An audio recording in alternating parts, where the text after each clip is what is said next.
నమస్తే. ప్రస్తుతం తెలంగాణలో డిఎస్సి అభ్యర్థులు ఇప్పటికీ కూడా బగ్గుమంటున్నటువంటి పరిస్థితులు మనం గమనిస్తున్నాం.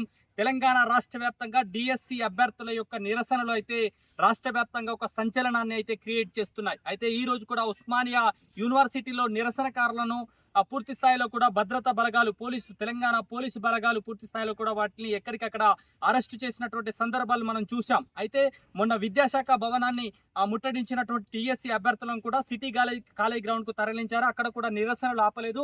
దాదాపుగా ఇప్పటికీ కూడా డిఎస్సీ అభ్యర్థులను ఎక్కడికక్కడ నిరుద్యోగులను కావచ్చు, డిఎస్సీ అభ్యర్థులను కావచ్చు, ఎక్కడికక్కడ అరెస్టులు చేస్తున్నటువంటి సందర్భాన్ని మనం చూస్తున్నాం.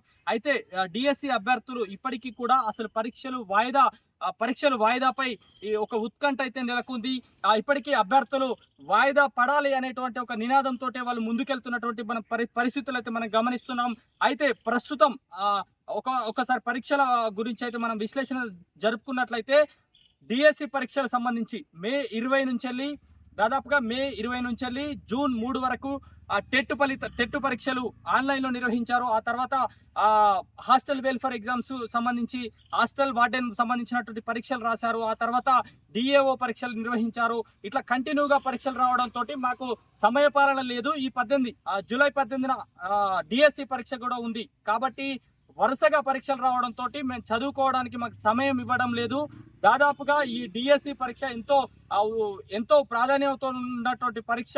ఎప్పటి నుంచో మేము ప్రిపేర్ అవుతున్నాం. కాబట్టి 11,062 జాబ్లకు గాను ఉన్నటువంటి ఈ నోటిఫికేషన్లో మేము ఎంతో మందిని అప్లై చేసుకుని ఉన్నాము. చదవడానికి మనకు సమయం అయితే లేదు.